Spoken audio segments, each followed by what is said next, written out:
கார்த்திகை நட்சத்திரத்திலேயே சூரியனும் சந்திரனும் இணைஞ்சு வர்றதுனால சூரியனா அப்பா, சந்திரனா அம்மா, இது ரெண்டும் சேர்ந்து கடைசியில் சந்திரன் உச்சமாக இருக்கிறதுனால அம்மாவை நினச்சி மனசுக்குள்ளேயே பாசத்தை வச்சுருப்பாங்க. இதெல்லாம் வெளியே தெரியாத ரகசியங்கள். இந்த கார்த்திகை நட்சத்திரத்தை பிறந்தாங்கன்னா ஆரம்ப காலத்தில் ரொம்ப கஷ்டப்படுவாங்க. ஏன்னா அங்கே பாருங்கள், அசுபனி, பரணி, கிருத்திகை, ரோகிணி, அந்த மிருகசீரிஷம் எல்லாமே அந்த ரிஷபராசிக்குள்ளே தான் இருக்குது.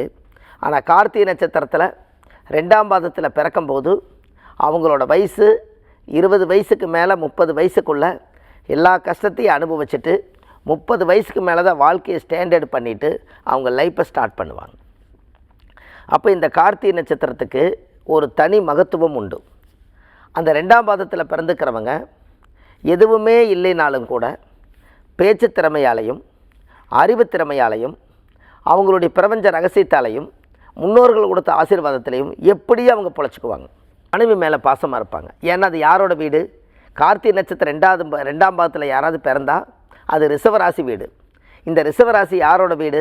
அது சுக்கிரனோட வீடு. அந்த சுக்கிரனை யார்? மனைவி. ஆணாக இருந்தாலும் பெண்ணாக இருந்தாலும் அந்த கார்த்திகை நட்சத்திரத்துக்கு மனைவியாக இருந்தால் கணவன் மேலே ஆசைப்படுவாங்க, கணவனாக இருந்தால் மனைவி மேலே ஆசைப்படுவாங்க. இனம் பிரியாத ராசி கார்த்திகை நட்சத்திரம் 2ஆம் பாத ரிஷபத்திலேயே 2 கிரகம் உச்சமான இடம் அதுதான். இந்த பக்கம் மேசத்தில் சூரியன் உச்சம், மேசத்தில் இந்த பக்கம் ரிஷபத்தில் சந்திரன் உச்சம். கார்த்திகை நட்சத்திரத்திலே 2 கிரகங்களும் உச்சமாகி அவங்க வாழ்க்கையில் அந்த 2ஐயும் இழுத்து கொண்டு போகக்கூடிய ஒரே நட்சத்திரம் கார்த்திகை 2ஆம் பாத நட்சத்திரமே.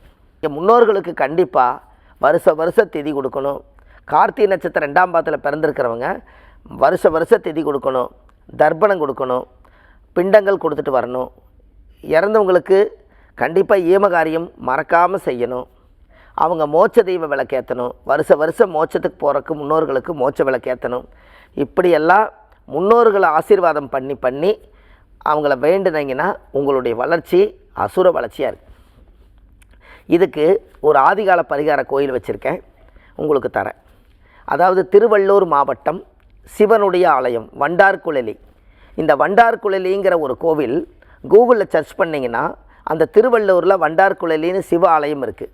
இதை சர்ச் பண்ணிங்கன்னா அந்த கோவில் உங்களுக்கு அழகாக கூகுள் மேப்போட காமிச்சிடும். அந்த கோவிலில் போய் சாமிக்கு தேங்காய் பழம், பூ மாலை, கல்கண்டு வாங்கி அர்ச்சனை பண்ணி அந்த கோவிலில் நீங்கள் சாமி கும்பிட்டு வாங்க. அன்னையிலேருந்து உங்களுடைய வளர்ச்சி அசுர வளர்ச்சியாக இருக்குது.